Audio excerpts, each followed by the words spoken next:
तो use effect hook पढ़ने जा रहे हैं। मैंने अभी फाइल बनाया था यूज इफेक्ट हुक का, ये रहा।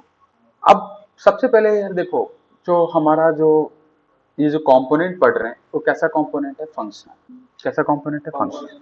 और दो टाइप के कंपोनेंट होते हैं आपको पता है, क्लास कंपोनेंट, एक फंक्शनल कंपोनेंट। क्लियर है? रिएक्ट जेएस के अकॉर्डिंग आप क्लास बेस्ड कंपोनेंट भी यूज कर सकते हो, फंक्शनल बेस्ड यूज कर सकते हो, लेकिन रिएक्ट जेएस ज्यादातर फोकस किस पे करता है, फंक्शनल पे। और रिकमेंड भी यही कर रहा है। तो क्या कह रहा है कि रिकमेंड भी, वो बंद नहीं किया है, ऐसा नहीं बोला कि क्लास सपोर्ट बंद कर दिया, ऐसा नहीं बोला उसने, लेकिन रिकमेंड कर रहा है कि आप इसको अब जब भी आगे नया बनाओ तो आप ये बनाओ, फंक्शनल यूज करो। समझ? तो फंक्शनल में जो फीचर्स लगाने के लिए हमारे पास क्या होता है, हुक्स।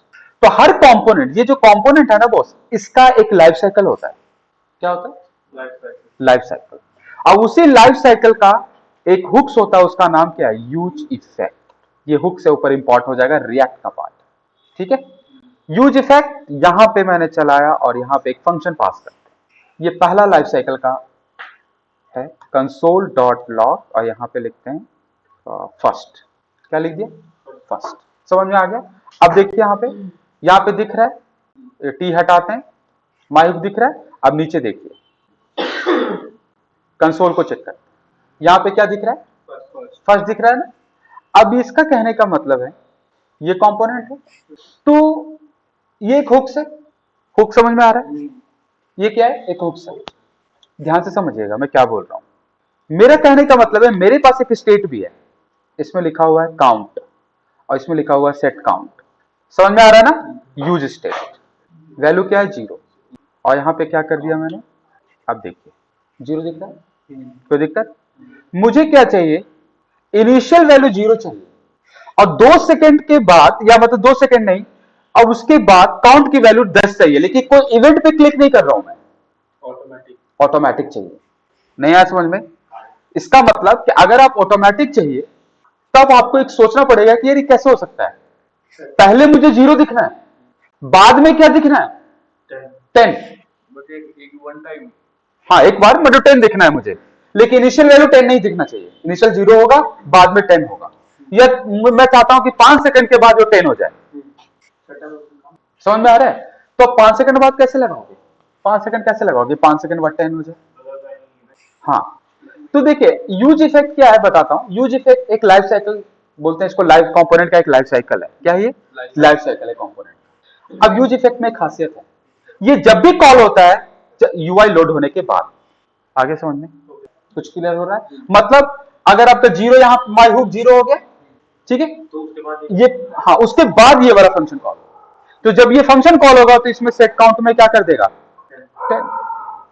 10 सेकंड बाद होगा, क्या हुआ, 10 हो गया। समझ में आ रहा है, क्लियर हो रहा है ना? यहां पे क्या हो गया, 10। क्लियर है? तो ये मेरा लाइफ साइकिल का पहला फंक्शन है, लाइफ साइकिल का ये इस तरीके से। तो ये जब भी कॉल होता है, कब कॉल होता है, यूआई के बाद। अरे सर बेनिफिट क्या होगा, तो बेनिफिट है सर कि मान लीजिए सर मेरे पास यूआई है, पहले यूआई दिख जाएगा, उसके बाद मैं चाहता हूं एपीआई हिट कर दे। समझ आ रहा है? मतलब एपीआई को हिट करने का कोड कहां लिखेंगे, इफेक्ट। आ रहा है समझ में? डेटा लेकर आ जाएगा और डेटा किस पे सेट कर देगा, स्टेट पे, और स्टेट चेंज होगा तो यूआई में डेटा दिख जाएगा। आगे समझ, इसे वेट नहीं करना पड़ेगा यूआई लोड करना, यूआई पहले दिख जाएगा। समझ पा रहे हो ना? इसमें क्या होगा, आपको एपीआई क्या होता है, डेटा मंगाते हैं, कहीं दूसरे जगह से डेटा मंगाते हैं, और डेटा आने में मान लो 3 सेकंड का समय लग रहा है, 10 सेकंड का, तब तक यूआई क्या वेट में रखोगे आप, ये वाला यूआई को क्या वेटिंग में रखोगे।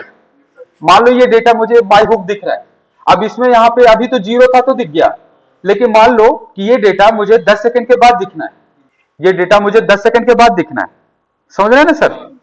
तो 10 सेकंड के बाद दिखना है, ये डेटा 10 सेकंड के बाद आएगा, तो कोई तो होना चाहिए जो इसके बाद वो प्रोसेस करे। समझ में आ रहा है? इसके बाद वो प्रोसेस करे। समझ में आ रहा है? तो आपको कैसे होगा, इसमें तो प्रॉब्लम हो जाएगा। तो इसका मतलब इसके बाद यूआई के बाद कोई ना कोई फंक्शन कॉल होना चाहिए। वो लाइफ साइकिल का कौन सा फंक्शन होता है, यूज इफेक्ट। कर सकते हैं, देखिए जैसे मान लीजिए कि अब मुझे यूज इफेक्ट यूज में अभी नहीं यूज कर रहा हूं, यहां पे मैं यूज करता हूं सेट टाइम आउट। ठीक है, यूज कर लिया सेट टाइम आउट को। आपको पता है यहां पे टाइम दे देते हैं, 5 सेकंड का दे दिया, और यहां पे क्या लगा देते हैं हम लोग, सेट काउंट में क्या पास कर देते हैं, अब चेक करते हैं हम लोग, देखो आ गया 5 सेकंड के बाद, ठीक है। तो यहाँ पे ये जो कॉल हुआ वो टाइमर के थ्रू कॉल हुआ है, एक मैंने टाइमर पास किया है और उसके थ्रू ये कॉल हुआ है। हाँ कम कर सकते हैं, आपने 0 रख दिया टाइम, तो ये आपको तुरंत अपडेट हो जाएगा। नहीं, अब इसमें क्या है, अब देखिए यूज इफेक्ट क्या है, अब ये वाला जो पार्ट है ना ये बैकग्राउंड में चलता है, आपको पता है ये वाला टास्क बैकग्राउंड में चला, स्टेट चेंज कर दिया, ठीक है। लेकिन ऐसा नहीं है कि यहाँ पे ये वाला जो सेट टाइम आउट है, ये सेट टाइम आउट ऐसा नहीं है कि वो रेंडर के बाद कॉल हो रहा है, ऐसा नहीं है। उसका टाइम शुरू हो चुका है पहले से टाइम शुरू कॉल हो चुका है ना। अब यहाँ पे क्या है कि यहाँ पे तो स्टेट चेंज करना पड़ा था, तो ठीक है। मान लीजिए कि एक ऐसा समय है कि अब 0 हर जगह तो दे नहीं सकते, एक एपीआई को कॉल होने में मान लीजिए 10 सेकंड का समय लग रहा है, तो आप 0 दे देंगे तो प्रॉब्लम में फंस जाएंगे। ये तो ये इसके अंदर जो आपको सेट टाइम आउट में आर्ग्यूमेंट में जो पास करते हो कैसा फंक्शन है, कॉल बैक, ये तो कॉल बैक है ना। इसकी ये जो फंक्शन है ना कॉल बैक है, आपने टाइमर क्या लगाया 0, और कोई ये 0 सेकंड में तो कॉल हो जाएगा, तो अब आपका एपीआई जिससे जो डेटा आएगा वो तो 0 सेकंड में नहीं आ सकता ना, उसको समय लेगा आपको कॉल होने में। क्लियर है? तो पूरा ब्लैंक हो जाएगा। हाँ, तो यहाँ पे हम लोग को क्या करना है, आपको ज्यादातर एपीआई जो फर्स्ट टाइम एपीआई जो कॉल होगा, जो फर्स्ट टाइम डेटा लोड होकर दिखना है स्क्रीन के ऊपर, वो फर्स्ट टाइम जो एपीआई कॉल होगा उसका डेटा आपको, उसको कॉल आपको यूज इफेक्ट में करना है ना। हाँ, तो यूज इफेक्ट में कॉल हो जाएगा और यूज इफेक्ट में कॉल हो जाएगा, डेटा आ जाएगा। लेकिन अब इसमें भी बहुत अच्छा था, पहला स्टेप तो ये हो गया, यूज इफेक्ट में भी कैसा फंक्शन पास कर रहे हैं, कॉल बैक। तो यूज इफेक्ट, अब क्या यूज इफेक्ट दूसरा बार नहीं लिख सकते क्या, हाँ अरे फंक्शन है जितनी बार लिख लो, एक बार और लिख दिया। अब दोनों कॉल किसके बाद होगा, यूआई के बाद, दोनों कॉल होगा, लेकिन स्टेप बाय स्टेप, पहले ऊपर वाला फिर नीचे वाला, समझ में आया। लेकिन कॉल दोनों के बाद ही होने, लेकिन दूसरे वाले में यूज इफेक्ट का सेकंड पैरामीटर में मैंने क्या रखा, ब्लैंक एरे, इसको बोलते हैं डिपेंडेंसी। इसको क्या बोलते हैं, डिपेंडेंसी। अब डिपेंडेंसी क्या होता है बताता हूं। मान लो आपने सेट काउंट रख दिया, यहाँ पे सेट काउंट में रख देते हैं। अब डिपेंडेंसी में मैंने रख दिया काउंट, क्या लिख दिया, काउंट। अब आपको ये तो पता है कि यूज इफेक्ट कब कॉल होगा, यूआई के बाद एक बार कॉल हो जाएगा, कॉल हो जाएगा ना एक बार, यूआई के बाद एक बार कॉल हो जाएगा। ये पहले तो ये भी एक बार कॉल हो रहा था, तो एक बार कॉल हुआ खत्म हो गया, ये भी यूआई एक बार कॉल होगा, ठीक है, कॉल हो गया। अगर जरूरत पड़ा कि यूज इफेक्ट फिर से कॉल हो जाए, आया तो समझ, मैं चाहता हूं कि ये यूज इफेक्ट दोबारा कॉल हो जाए, तो यहां पे मैंने क्या डाला है, एक डिपेंडेंसी। ये डिपेंडेंसी का मतलब है कि अगर काउंट में दोबारा वैल्यू चेंज हो गया तो यूज इफेक्ट दोबारा कॉल हो जाएगा। आगे समझ में नहीं आया। मान लीजिए कि आप यहाँ, मान लो कि यार ये स्टेट है, इसमें अभी डेटा नहीं, ऐसे ऐसे है, आप इसमें एपीआई का कोड लिखे हो, एग्जांपल काउंट यहाँ पास है, यहाँ पे एपीआई का कोड है, मैं चाहता हूँ स्टेट कहीं और से चेंज कर रहे हैं, और यहाँ पे दूसरे स्टेट पे डेटा सेट कर रहे हैं। देखिए यहाँ पे कॉन्स्ट, समझिएगा मैं क्या करवाना चाह रहा हूँ, कॉन्स्ट, और यहाँ पे मैंने लिखा है सी सेट सी, ठीक है, और यहाँ पे लिखा है यूज स्टेट, इसमें एरे है एग्जाम्पल। यहाँ पे मैं कर रहा हूं, यहां पे क्या होगा कि मेरा सेट सी में डेटा सेट हो जाएगा ऐसे, और यहां पे हो जाएगा 10, 20, 30। कोई दिक्कत समझ में आ रहा है ना। तो एक बार तो डेटा दिख जाएगा नीचे, तो यहाँ पे आप यूएल में और एलआई पे क्या चला सकते हैं, आप तो मैप, एलआई पे क्या चला सकते हैं, मैप। तो क्या लिखेंगे, सी डॉट मैप, और यहाँ पे क्या लिखेंगे हम लोग, एलआई, और इसके अंदर ईएलई, और ईएलई यहाँ पे पास कर देते हैं ईएलई। समझ में आ गया, ये आपको दिख भी जाएगा स्क्रीन के ऊपर, देखिए सारा 10, 20, 30 दिख गया, एक की नहीं लगा है इसलिए ऐसा चल रहा है, ठीक है, दिख गया। अब नीचे एक बटन है, काउंट है, मैंने इसके क्लिक पे एक फंक्शन कॉल कर रहा हूं, समझिएगा मैं क्या लिख रहा हूं, सेट काउंट में क्या करवा रहा हूं, समझिएगा, सेट काउंट में मैं काउंट का +1 करा, कंट्रोल जेड करते हैं, काउंट का। अब इसका मतलब बताया क्या है, ये दिख गया है ना। अब यहां पे एक फंक्शन कॉल होगा बॉस, फंक्शन नीचे बना रहे हैं, देखिएगा ध्यान से समझना, फंक्शन फू नाम का फंक्शन है, ठीक है। ये क्या कर रहा है, सेट सी पे जो पहले से डॉट डॉट डॉट क्या है मेरे पास, सी है वो, और इसमें एक अटैच कर रहे हैं 89, और फू को कॉल कर रहे हैं यहां पे एग्जाम्पल ऐसे, ठीक है, समझ में आ गया। तो फर्स्ट टाइम फू तो कॉल हो जाएगा, और आपको 89 तक दिखेगा, दिख गया। अब जब मैं बाय हुक को क्लिक करूंगा, ऑन क्लिक, तो काउंट में बढ़ेगा, तो काउंट में बढ़ेगा तो यहां पे चेंज होगा, तो 89 फिर से ऐड कर देगा। नहीं आया समझ में? 89 दोबारा ऐड हो जाएगा। लेकिन अगर ये काउंट हट गया तो क्या ये कॉल होगा? नहीं, क्योंकि एक बार वो लोड होता है उसके बाद खत्म। अब देखिएगा, समझना। अब मैं यहां पे कर रहा हूं, अब इस पे क्लिक कर रहा हूं, ठीक है। एक सेकंड, यहाँ पे 89 दिख रहा है, यहाँ पे सी है ना, सी में क्या है, फर्स्ट टाइम ब्लैंक है, तो ये कॉल हो जा रहा है। अब देखो यहाँ पे मैंने चेंज करता हूँ, इनिशियल वैल्यू दे देते हैं यार पहले, है ना, तो ज्यादा अच्छा रहेगा ताकि डेटा दिखे 20 30, ठीक है। और यहाँ पे ना सेट सी को अभी हटा देता हूँ, ऐसे चलाते हैं, ठीक है ना। अब चेक करिए, 89 तक दिख रहा है, इसको क्लिक करना है, काउंटर बढ़ रहा है, लेकिन 89 में कोई बदलाव नहीं, जबकि हमने कितने 89 ऐड कर दिए हैं। अब इसको प्रॉब्लम को कैसे सॉल्व करेंगे, तो यहां पे डिपेंडेंसी लगा देंगे, किसका? काउंट का। अब देखिएगा नीचे बढ़ गया, देखना, देख रहे, ये इसका दूसरा मेथड है, लाइफ साइकिल डिपेंडेंसी। समझ में आ रहा है? समझ में आया मैंने क्या बोला? समझ में आया आपको? डिपेंडेंसी में हाँ, ये स्क्वायर ब्रैकेट में क्या पास करते हैं? डिपेंडेंसी। अगर इसमें नहीं चलेगा, इसमें तो एक बार चलेगा खत्म, इसमें क्या चलेगा? इसका डिपेंडेंसी, है ना।